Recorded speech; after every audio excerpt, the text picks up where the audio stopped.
周敏把第2317颗土豆码正的时候，裤兜里的老年机震了一下，他没急着掏。土豆是今天清晨6点到的货，统共4箱，他得赶在7点半开门前全部上架。长牙的挑出来搁一边，回头切了喂流浪猫，磕了皮的放最上层，便宜5毛，老顾客会抢。他蹲在货架前，膝盖嘎巴响了一声，他没理，继续把土豆按大小排成方阵，牙眼朝同一个方向，像列队的兵。手机又震，他手上沾着泥，用胳膊肘蹭了蹭汗，才摸出来看。屏幕上只有银行发来的一条短信，字不多，但他蹲在那儿看了3遍。尊敬的客户，您尾号3047的储蓄账户本月余额合计280万06,400.86元。第3遍读完，他把手机扣在土豆堆上，缓缓站起来。冷酷的门在他身后嗡的一声闭合，那股子混着湿纸板和烂菜叶的气味钻进鼻腔，他深深吸了一口，像抽了一根烟。280万0640 8毛6，他脑子过得飞快，扣掉这个月他自己存的6200，扣掉上个月加班的补贴，再扣掉这5年他一毛一毛从工资里刮下来的每一个数字，不对，多了一笔他没存进去的数。他没急着查，超市还有40分钟开门，他得把芹菜捆好，把西红柿按红度分成3档，把特价鸡蛋的价签换新。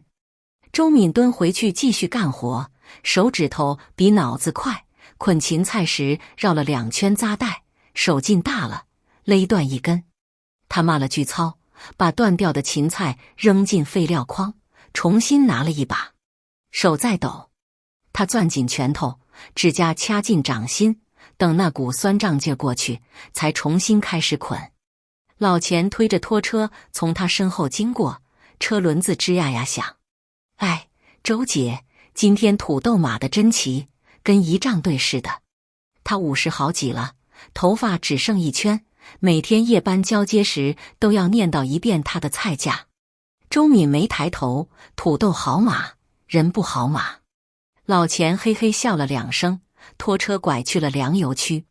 7点29分，他准时把最后一把小葱插进水盒里，手机还扣在土豆堆旁。他擦了手，拿起来，盯着那条短信又看了一遍。280万。他5年前开始存钱时，目标是买一套电梯楼，不用爬6层，不用冬天等暖气片响了才热，不用再听楼上小孩跑跳震的吊灯晃。他算过，一套城东新盘的2居室，首付加税费大概210万，剩下的钱够他装修买家电，再留10万应急。他计划攒5年，今年8月到期，正好够。但现在多了将近70万。他没来由的心慌，把手机塞回裤兜，去开冰柜补酸奶。冰柜的冷气扑在脸上，他闭了闭眼，想起5年前那个下午。也是夏天，前夫陈建国坐在沙发上，电视开着但没声。他说：“咱俩离了吧，我对不起你。”他当时正在厨房剥毛豆，手指头上全是绿皮，愣了一下问：“为啥？”他说：“没感情了。”然后又说了句什么，声音太低，他只听见年轻2个字。他把手里的毛豆连壳带豆扔进垃圾桶，说行。后来他才从邻居嘴里听说，他找了一个28岁的，穿红裙子，在什么公司做前台。他没去问。他搬出来租了这间老破小，5楼没电梯，夏天热得像蒸笼，冬天窗户漏风，他拿旧毛巾塞缝。他换了手机号，把所有共同朋友都拉了黑名单，去超市应聘理货员，从最底层的搬货干起，到现在每天3点50起床，4点20到岗，分菜、码菜、贴价签、清库存，应付挑3拣4的顾客，每月到手4200，他存4000，剩200买米面油。中午休息时，他破例没在仓库吃自带盒饭，而是去了趟银行。柜台的小姑娘认识他，每月6号他都来存钱，雷打不动。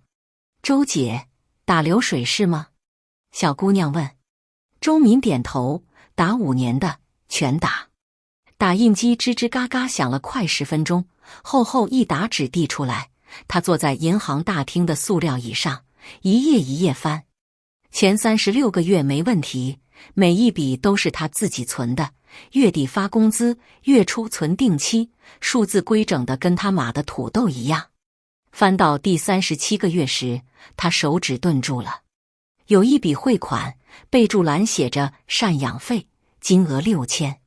汇款人名字他太熟了，闭着眼都能写出来，陈建国。他又往前翻，往前翻，一直翻到第1页。从第37个月开始，每月7号，一笔6000，备注赡养费，从来没断过。他算了算，26个月，15万6。他盯着那个名字看了很久，然后掏出手机，按出那个烂熟于心的号码。黑名单里躺了5年，他从来没想过要放出来。他按了拨号键，响了2声，被挂断。又拨，又被挂断。第3次拨过去，直接转语音信箱，机械女声说：“您拨打的用户已关机。”他攥着那沓流水单，手心里全是汗，指边都被捏皱了。回超市的路上，他路过菜市场，看见有个摊子在卖处理草莓，10块钱2盒，品相不太好。他鬼使神差地买了2盒，拿回超市放进员工冰箱，没吃。他站在货架中间，看那排土豆还码得整整齐齐，突然觉得心口堵得慌。老钱又推车过来，说：“周姐，你脸色不好，是不是低血糖？”他摇摇头，指着冰柜说：“那个红裙子的来过了吗？”老钱愣了半秒，然后压低声音：“没来。今天周2，他一般都周4来买草莓。”周敏没说话，转身去了监控室。他跟超市主管说查查冷柜区上个月的丢失损耗，主管让他自己调监控。他坐在屏幕前，把速度调到8倍快进，看着人来人往，加速的面孔和购物车在画面里像水一样流过。他要找那个穿红裙子的身影，那个叫林晓的女人，他前夫的新妻子。他看见林晓来了，每周1次，从来不买别的，直奔水果区拿2盒草莓，然后拐去收货处，在快递架前站10几秒，拿一个扁平的纸盒，转身离开。周敏按了暂停，放大画面，纸盒上贴着快递单，他看不清收件人名字，但寄件地址的医院名称他看得一清二楚，是肿瘤医院。他靠在椅背上，盯着屏幕里那个红裙子的身影，把2盒处理草莓从冰箱里拿出来，放在桌上。草莓已经开始渗水，软塌塌的，他拿起1颗放进嘴里，酸得他整张脸皱在一起。他嚼了2下咽了，又拿了1颗，继续嚼。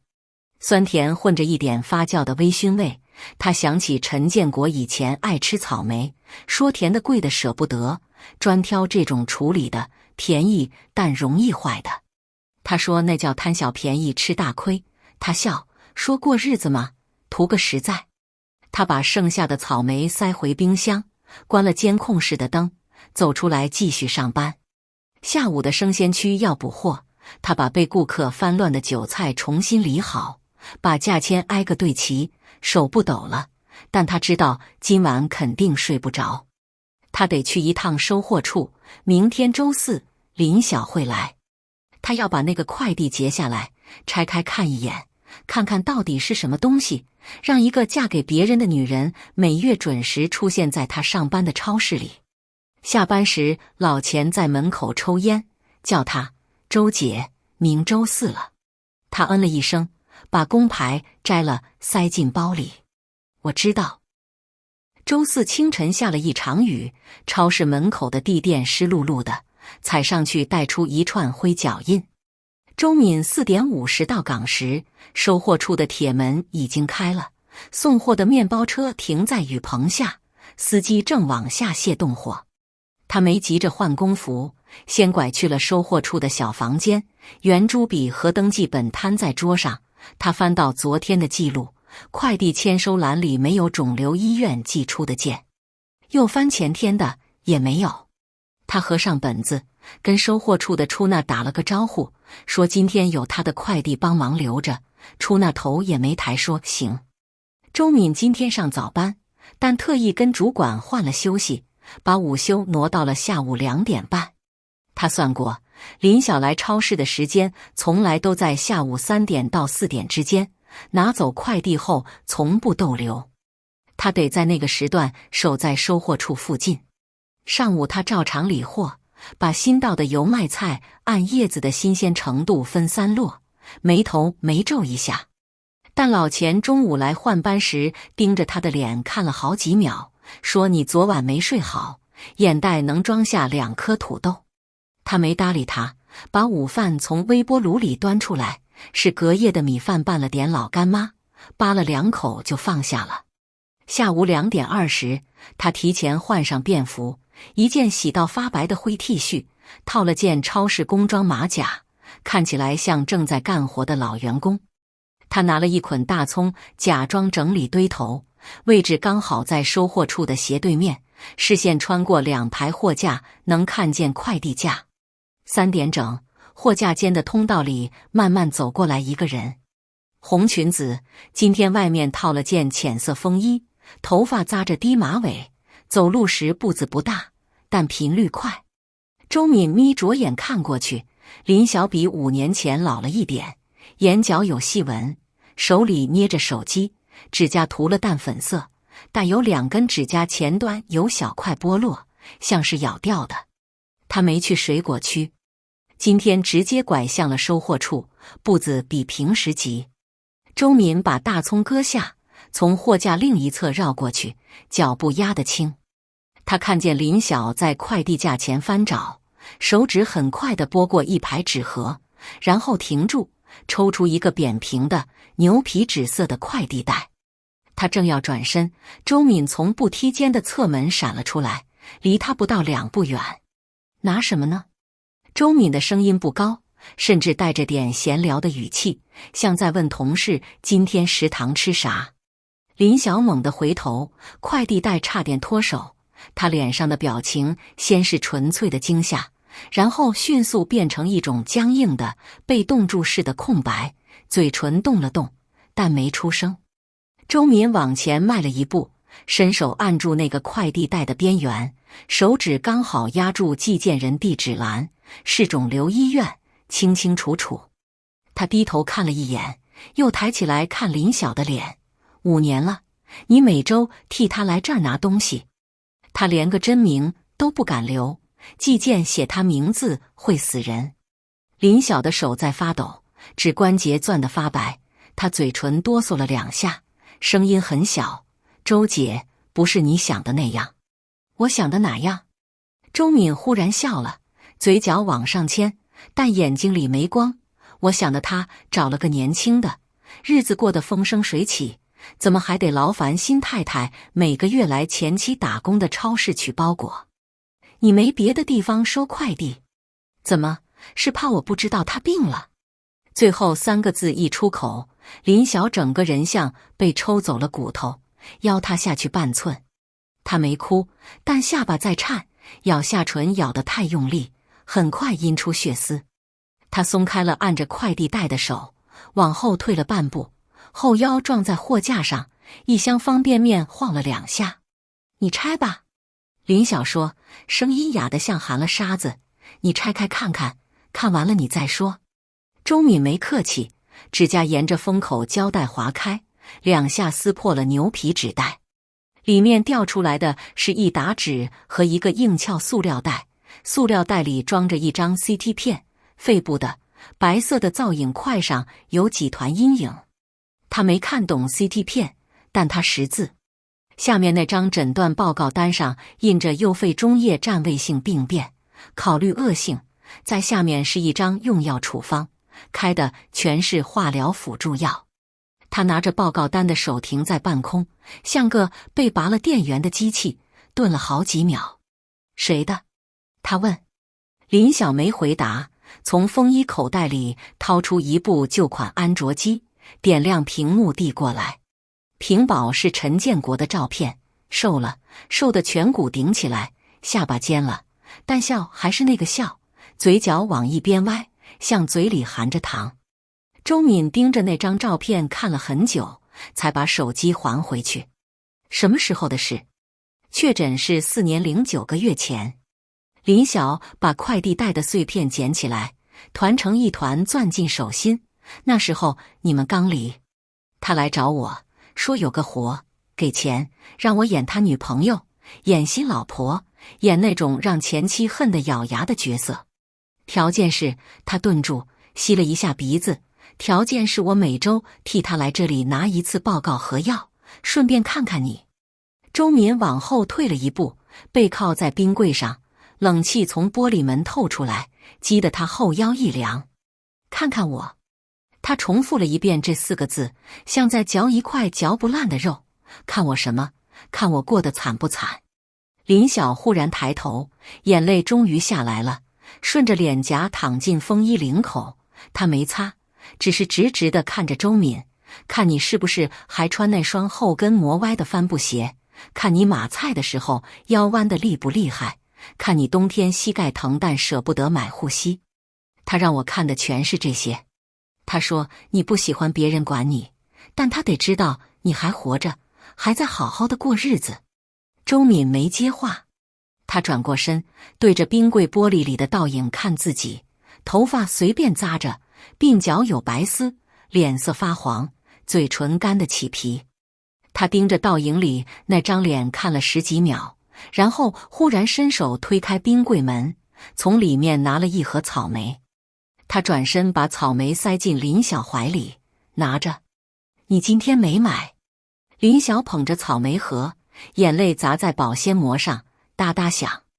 他上个星期又做了一次检查，结果不太好，医生让他住。他没说完，因为周敏已经走出了3步，背对着他摆了摆手，像在驱赶一只蚊子。住哪儿你不用告诉我，我明天自己去看。周敏走回收货处，把那捆被遗忘在通道里的大葱抱起来，重新放回堆头。他的手还在抖，但码葱的动作还是快的，捋直了，对齐了，根朝下叶朝上。老钱不知什么时候走到了他身边，递了根烟过来，他摆手没接。问出来了。老钱用下巴指指那边。啥病？周敏沉默了2秒，说肺上的。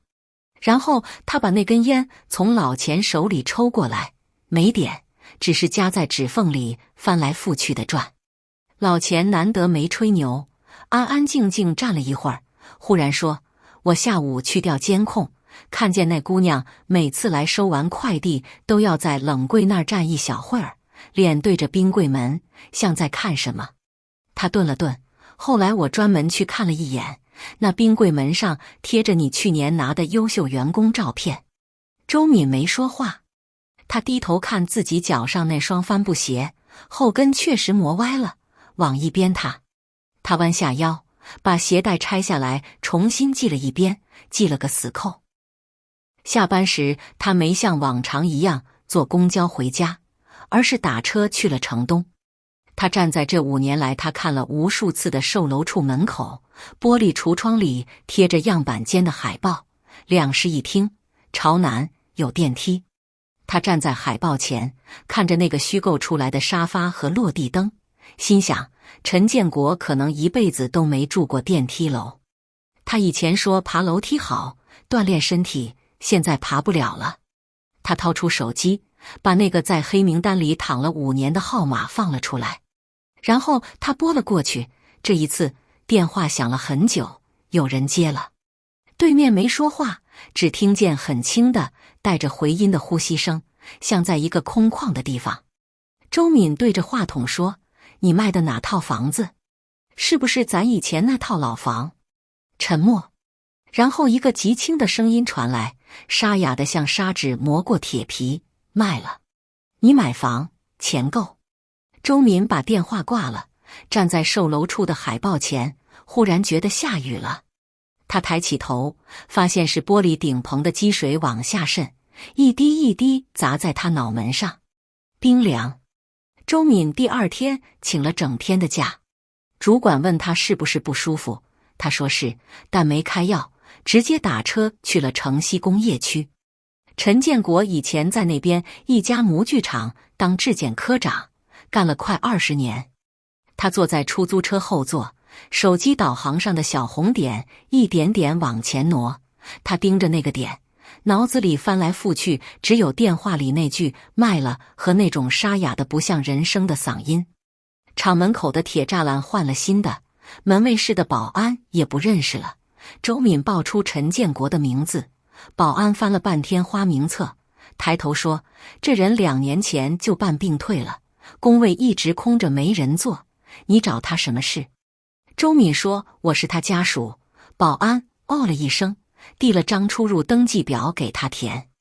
他填到与被访人关系那一格时，笔尖顿了一下，最后还是写了前妻。他沿着走廊往里走，墙上的标语还是老样子：安全第一，质量为本。铁皮柜和绿色地平漆的味道也没变。到了质检科的门口，他推开门，里面3张办公桌，2张坐了人，靠窗那张空着，上面落了一层灰，键盘都黄了，屏幕也没了，只有一个空笔筒歪在角落。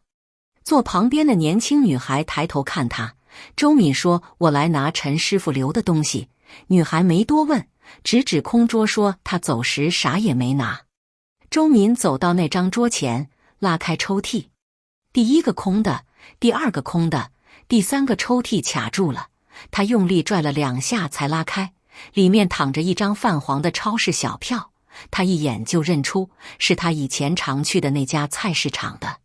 小票日期是4年前，买的东西是2盒草莓，后面有个手写的字，黑色水笔写的，他爱吃。他盯着那3个字看了很久，然后把小票叠好揣进兜里。出了模具厂，他在门口站了一会儿，掏出手机搜市肿瘤医院的地址。他没提前问林晓，不想问。他搜了路线，坐了2趟公交，又倒了1趟地铁。到了医院门口时，已经是中午了。他把帆布鞋上沾的泥在门口的垫子上蹭了蹭，进了住院部大厅。挂号处的屏幕滚着各科出诊信息，他看了半天，走到咨询台，问肺肿瘤科的病房在几楼。护士上下打量他一眼，说6楼。周敏没坐电梯，爬了楼梯。6楼走廊很安静，消毒水味比1楼重。他顺着病房号一扇一扇门看过去，走到608时，门半开着，他透过门缝看见里面2张床，靠门那张空着铺位，靠窗那张床上躺着一个人，瘦的被子底下几乎看不出起伏。那人正侧着头看窗外，后脑勺上的头发稀稀疏疏，花白了大半。周敏在门口站了将近1分钟，没进去。他看着那个后脑勺，想起5年前他坐在沙发上看电视的背影。那时候他头发还是黑的，后脖子肉乎乎的，现在那截脖子细得像根枯枝。他抬手敲了敲门框，声音不大，但床上的人猛地转过脸来。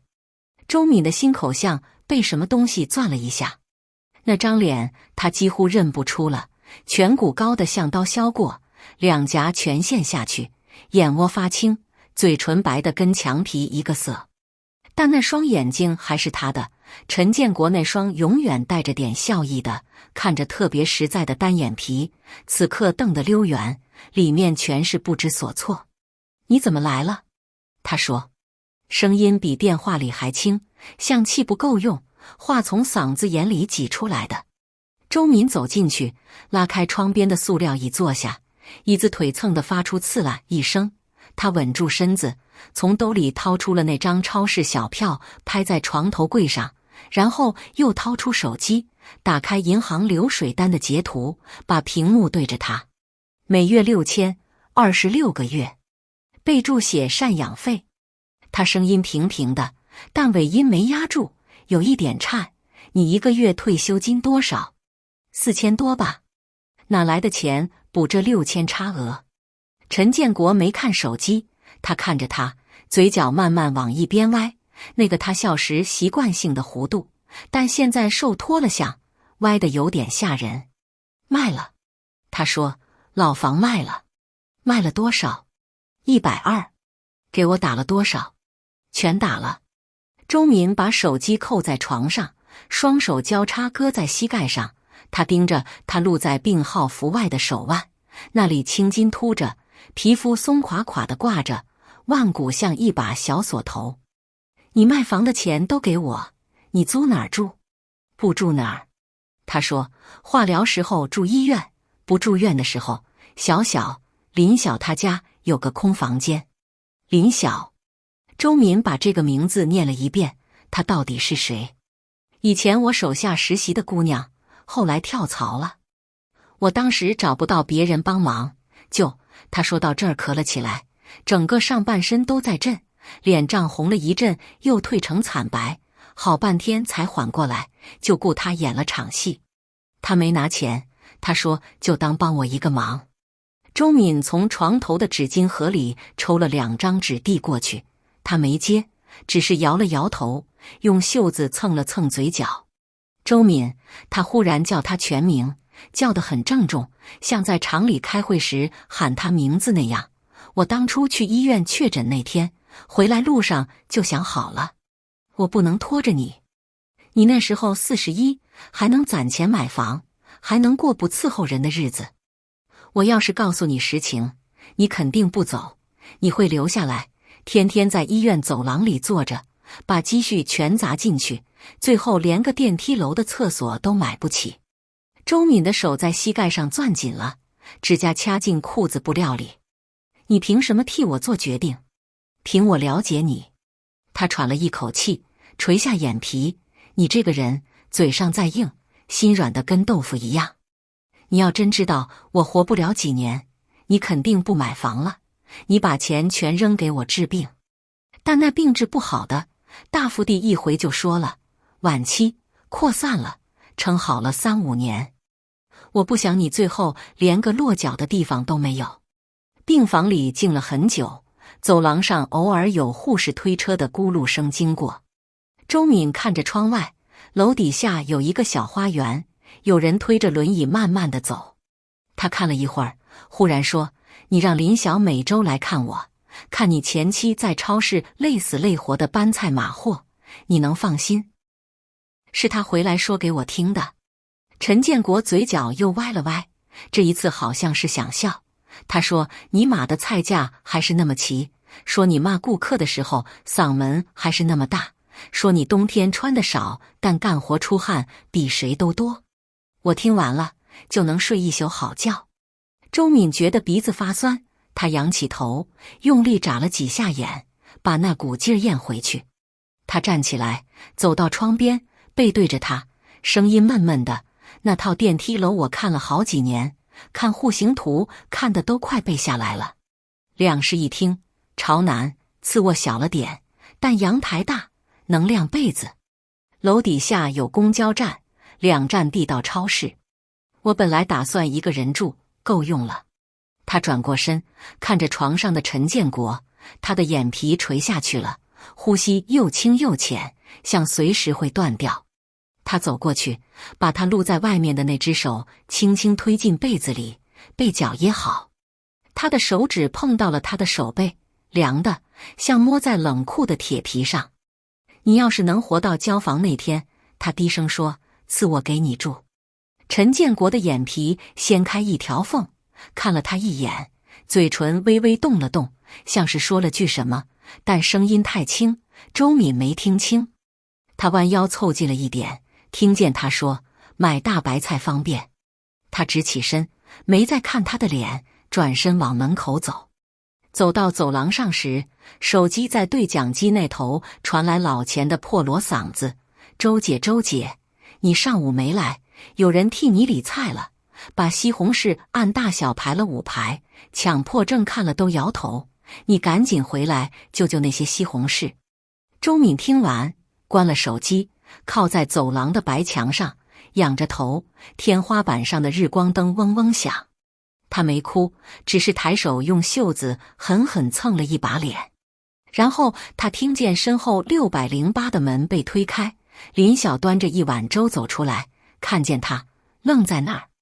两人隔着3步远对视，林晓的眼圈还是红的，手里的粥碗冒着热气。周敏看了那碗粥一眼，说：“给他加点糖，他喝粥爱放糖。”林晓的嘴唇抖了抖，点了点头，端着粥转身回去了。周敏站在走廊里，听见病房里传来碗勺相碰的轻声，他没回头，抬脚往楼梯口走。帆布鞋踩在台阶上，一下2下，3楼的时候他停了停，掏出手机翻了翻相册。他存了5年样板间的照片，翻来覆去看了无数遍。他点开最近一张，把照片放大，看着那张摆着花瓶的餐桌。他用手指在屏幕上那个空着的椅子位置点了一下，然后锁了屏，继续往下走。周敏在医院楼道里站了10分钟才走。他没去坐公交，沿着人行道慢慢往超市方向走，走了将近3站地，脚后跟磨得发疼才停下来，蹲在路边，把帆布鞋脱下来倒了倒里面的沙子。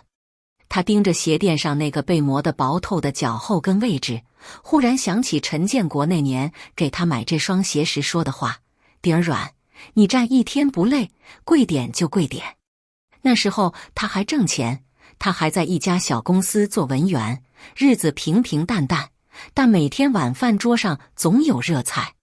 他把鞋重新穿上，系紧鞋带，站起来继续走。到超市时已经是下午4点半，老钱的夜班还没开始，但他人在，靠在员工休息室的折叠椅上啃苹果。看见周敏进来，他把苹果盒往垃圾桶一扔：“回来了，你脸怎么跟苦瓜似的？”周敏没搭腔，从储物柜里拿出自己的记账本，厚厚一本，封皮磨得起了毛。他把本子拍在桌上，翻到最新一页，上面密密麻麻记着存款日期和金额，每一条后面都画着一个对勾。他拿笔在空白处写了陈卖房120万，然后画了个问号。老钱，他忽然开口：“我存了5年钱，每月存4000，一年4万8，5年24万，加上年终奖和加班补贴，撑死了30万。银行里有280万，那多出来的250，他算不下去了。”笔尖戳在纸上，印出一个黑点。老钱啃完苹果，擦擦手，难得没有嬉皮笑脸，正经地嗯了一声：“你前夫那套老房卖了120，剩下的130哪来的？他退休金不可能攒那么多。”周敏合上记账本，转身往外走。他去了监控室，调出林晓每一次来取快递的录像，截了10几张图，然后找出林晓第一次在超市出现的日期，4年前9月。他掏出手机，拨了林晓的电话，号码是那天在病房门口擦肩而过时他塞给他的。响了2声，接了。来趟超市仓库，现在。周敏说完就挂了。仓库在超市后院，是个铁皮顶的大棚子，白天运货的车进进出出，傍晚清场后就安静了。周敏搬了2把塑料凳放在货箱中间，自己坐一把，对面那把空着。6点10分，林晓推开了仓库的铁皮门，穿着一件灰扑扑的连帽卫衣，没化妆，头发胡乱扎了个丸子，看起来像刚从医院跑出来。他看见周敏坐那儿，抿了抿嘴，走过来坐下。周敏把记账本摊开推过去，又翻出银行流水单的复印件，2张纸并排放在林晓面前。我算了，我存的钱满打满算30万，他那套老房卖了120，加起来150，银行里有280万，多出来的130万哪来的？林晓看着那2页纸，沉默了一会儿，伸手把卫衣帽子摘了，露出2只通红的耳朵。他从自己包里翻出一个文件夹，打开，里面是一沓工整的表格。他退休前最后1年，把公积金和年金全提了，大概40万。然后他把老房卖了，120，剩下70万。他顿了一下，指节敲了敲桌面，他把保险退了。他买了10几年的重疾险，退保拿回来差不多70万，加起来230，加上你的30，正好260。还有20万是他这5年断断续续打工攒的。他身体还能动的前2年，接了些零散图纸的活，每月能多挣几千，全打给你了。总数我看过，280万出头。你的流水单最后一笔是本月的利息。周敏盯着那些数字，眼睛一眨不眨。他伸手把文件夹拿过来，一页一页翻，退休金提取单、公积金支取凭证、保险退保回执，每一张上面都有陈建国的签名，字迹从最早的有力慢慢变虚弱，到最后一张退保回执上的签名歪歪扭扭，像小孩学写字。他把文件夹合上，放回林晓面前，声音很轻：他保险退了，以后看病吃药怎么办？医保报一部分。林晓低下头，用手抠着牛仔裤膝盖上的破洞：自费的部分我来。我跟他签过协议，我负责他剩下来的医药开销。他从文件夹最底层抽出一张纸，上面写着劳务及监护协议，甲方陈建国，乙方林晓。条款写得很简单，乙方负责甲方治疗期间陪护及部分费用，甲方名下所有资产处置权归原配偶周敏。最后一行有陈建国的签字，旁边还按了一个红指印，但那指纹模糊得很，像是力气不够按出来的。周敏把那张协议翻来覆去看了3遍，然后折好放进口袋。他站起来，走了一小会儿，鞋底踩在水泥地上，回声在空荡的仓库里弹来弹去。他忽然停下来，背对着林晓，说：你为什么要帮他？你跟他非亲非故，给他当保姆，贴钱看病，每周跑超市替我演戏，你图什么？林晓的椅子嘎吱响了一下，他站起来，声音有点颤：我22岁在他手下实习，什么都不会，报表做错3回，别人都骂我，是他拿红笔一行一行给我改的。后来我家里出事要请长假，按公司规定超过2个月要辞退，他去人事部拍桌子保我。我没念过大学，他教我画图，说他女儿不在身边，就当多养了个闺女。他吸了吸鼻子，他后来找我的时候就剩一把骨头了。他说他这辈子最后悔的是离婚的时候没把实话告诉你。他剩下的日子想弥补，但不敢出现在你面前，怕你骂他，所以他把钱全给你，让我替他看着你，看着你过得好，他就安心了。周敏转过来，看见林晓站在2箱方便面中间，眼泪没流下来，但眼眶红得像兔子，2只手搅在一起，指甲又咬秃了2根。周敏走过去，伸手把他的2只手分开，别咬指甲了，容易感染。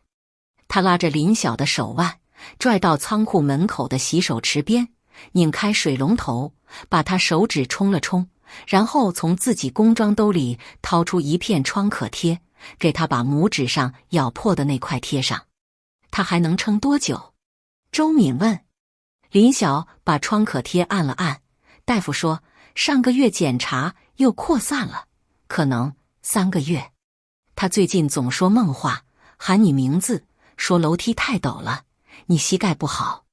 周敏没接话，转身走回仓库，把塑料凳收起来归到角落。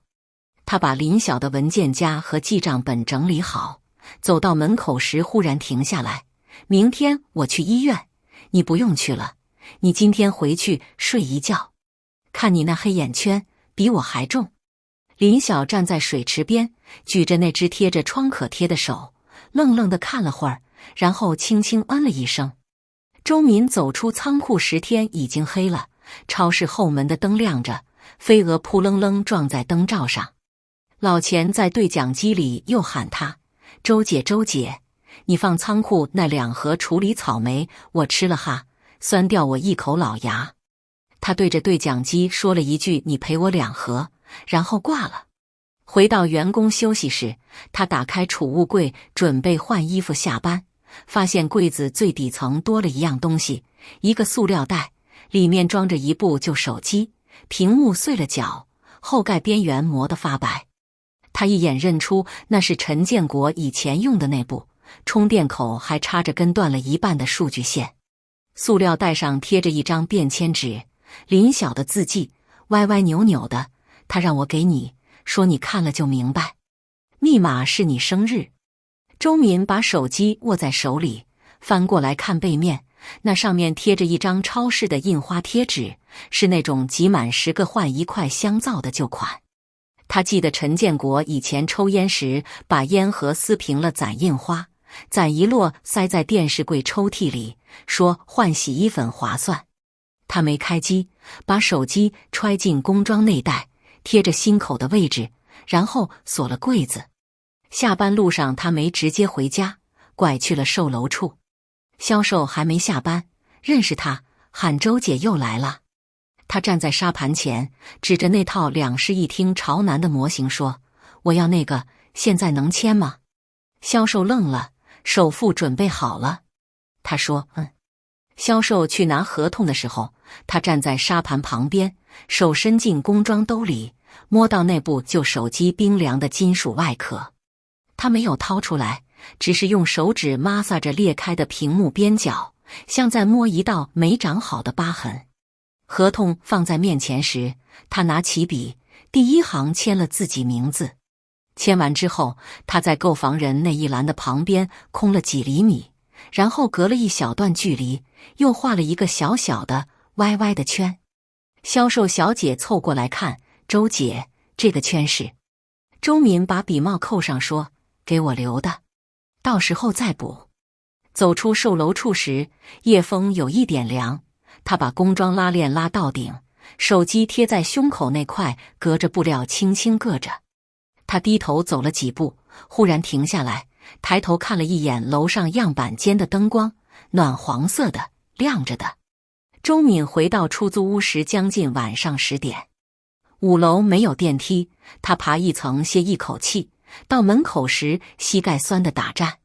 他开门进屋，没开灯，摸黑坐到了床上。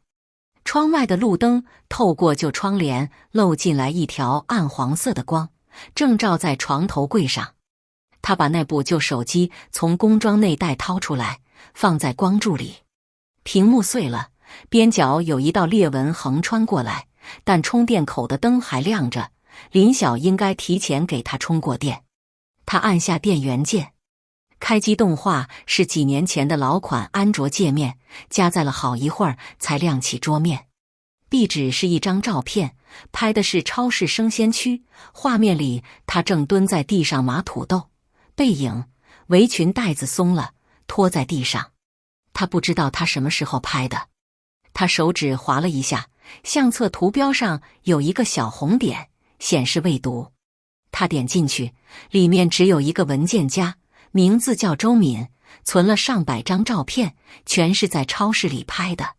他码菜、捆葱、搬货箱，蹲在冷库门口喝水，低头记账，跟老钱说话时被逗笑，甚至打哈欠的瞬间。他不知道这5年有这么多双眼睛在背后按着快门，但拍这些照片的人从来没有出现在取景框里。文件夹最下面有一条视频，时长4分多钟，缩略图是一张模糊的天花板，白色的，有吊瓶架的影子。他手指在屏幕上方旋了几秒，然后按了下去。画面晃了一下才稳住，手机被放在某个平面上，角度仰拍，陈建国的脸出现在右上角，瘦得几乎变了形，但那双眼睛还是笑着的。他清了清嗓子，开口第一句是：“周敏，你看到这个的时候，我可能已经不太说得动话了。”所以我把想说的话先录下来，免得你将来怪我连句正经交代都没留。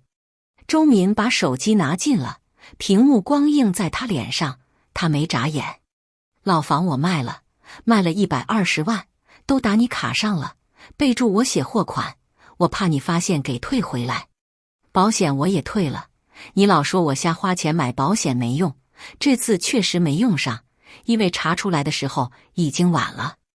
你别骂我，退保的钱也给你了。我这辈子没攒下什么大钱，唯一能留给你的是让你不用再爬楼梯。你膝盖从小就不好，冬天疼得睡不着，你当我不知道？我夜里起来上厕所，看见你蜷着腿在那儿揉，我第二天就去买护膝，你说难看，不带。那护膝现在还在衣柜最上面那层，布面的，带蓝边。他停了一下，咳嗽了2声，画面跟着抖了抖。林晓那姑娘是我骗来帮忙的，她跟你一样心软。我说要给前妻攒钱买房，她说行，她帮我。她真没图什么，你别难为她。她每周去超市看你的任务是我布置的，每次回来都给我说你今天心情好，骂了2个插队的，说你今天心情不好，把称重台擦了3遍。我听着觉得你还在好好活着，我就踏实了。视频里的他侧过头看了一眼窗外，然后又转回来。那套电梯楼你得买，必须买。我算了，2室1厅朝南那个户型最好，阳台大晒被子，楼下公交站2站到超市。你退休了住进去，买菜方便，离医院也近。你别不爱听，人老了总得挨着医院近点儿。但我不是让你住进去伺候我的，我是让你住进去过日子的。你忙了一辈子，没住过新房子，以前咱租的那间冬天漏风，你说窗户缝用就毛巾塞，我说我来弄，你说你手比我巧。那你现在有了自己的房子，你好好把窗户缝堵上，别让风吹进来。他呼吸变得粗重了一些，嘴唇发白，他舔了舔，继续说，我离婚那天其实想告诉你实话。我从医院出来，兜里揣着确诊单，坐在公交站台坐了3个钟头，抽了半包烟。我想跟你说，周敏，我病了，你别走了。但我又想到你以后每个月的药费单、复诊单、住院押金，你那双早上5点就要起来干活的手，我就说不出口了。你这个人能吃苦，但不该吃这种苦。所以我就撒了个谎，说你老了，说我没感情了。你别恨我，也别恨小小，要恨就恨我嘴笨，不会说好听的话。画面晃了一下，像是他在调整姿势，然后又稳住了。他对着镜头笑了一下，嘴角歪向一边。你以后要是在超市里遇见一个推着购物车的穿蓝毛衣的老头，那可能是我托梦回来看你。你别害怕，你冲他笑笑就行。哦，对了，你爱吃的那家菜市场下午5点半以后甩卖，大白菜1块5一斤，你记住了。视频到这里黑了几秒，然后又亮起来，他好像是临时又补了一句，声音轻得像自言自语，别用帆布鞋了，那鞋底太薄。买双好的，我留了张购物卡在床头柜抽屉里，你记得拿。视频结束了，屏幕自动回到文件夹界面，周敏捧着手机坐在床边，屏幕光灭了，整个屋子暗下来，只有窗外的路灯透进来那一条线。他没有哭，只是把手机翻了个面扣在膝盖上，然后他弯下腰，双手抱住自己的小腿，额头抵在膝盖骨上，就这么坐着，呼吸很轻，轻到几乎听不见。过了很久，他抬起头来，在黑暗里摸到床头柜的抽屉，拉开，里面果然有一张商场购物卡，塑封完好，背面用胶带粘了一张小纸条，写着买鞋，字迹还算有力，应该是比较早写的。他把购物卡放进兜里，跟那部旧手机放在一起，然后他站起来，走到窗户边，把那条旧毛巾从窗缝里抽出来，那条堵了5年的、已经发黑的旧毛巾。他从衣柜里翻出一卷新的密封条，拿剪刀剪了尺寸，沿着窗户框严严实实贴了一圈。贴完，他退后一步看了看，窗户不漏风了，外面路灯的光透进来比平时亮了点。第二天早上，他去超市辞了工。主管问干得好好的怎么要走，他说买房子了，得去搞装修。老钱在门口拦着他，手里提着一个塑料袋，里面装了2盒草莓，处理的那种。最后一班岗，我帮你理了土豆，牙眼没朝一个方向，你忍忍。他接过来笑了笑，说你陪我处理草莓那事儿就算了。他走进超市后面，把工装、工牌、储物柜钥匙交还给人事部。出来时他没回头，直接打了车去售楼处。签约时开了空调，冷气很足。他坐在皮椅子上，销售把1式3份合同摊开，指着签字栏说：“周姐，你再核对一下，首付280万全款付是吧？”他点点头。他拿起笔，在第1份合同的购房人签名处写了自己的名字，然后像上次一样，在隔了几厘米的空白处又补了一个小小的圈。销售小姐这次没问。他签完3份，把笔搁下。他问：“样板间现在能进去看看吗？”销售说可以，领他上了电梯。电梯门关上时，周敏看着楼层数字一格一格往上跳，他伸手摸了摸自己的膝盖。6楼到了，门打开，样板间开着灯，暖黄色的沙发、茶几、餐桌、花瓶都跟海报上一模一样。他走到阳台上，拉开玻璃门，外面的风灌进来。楼底下确实有公交站，2站地到超市。他手扶着阳台栏杆，往下看了一会儿，然后转过身走进厨房样板间，打开壁柜，里面空空的，但他把自己的手机搁在了台面上，又把那部旧手机从兜里掏出来，并排放在旁边。一旧一新，2个屏幕都按着。他下楼时在大厅碰见一个人，林晓，穿着一件灰 T 恤，手里拎着个帆布袋，看见他就站住了。他昨天凌晨走的。林晓的声音很轻，睡着了走的，没受罪。周敏嗯了一声，伸手把那袋处理草莓从塑料袋里拿出来1盒，递给林晓。林晓接了，低着头看草莓的保鲜膜，上面贴着今日特价的标签。那套房子，周敏说，朝南那间次卧，阳光挺好的。林晓抬起头看了他一眼，没说话，但嘴角动了动，像要笑又憋回去了。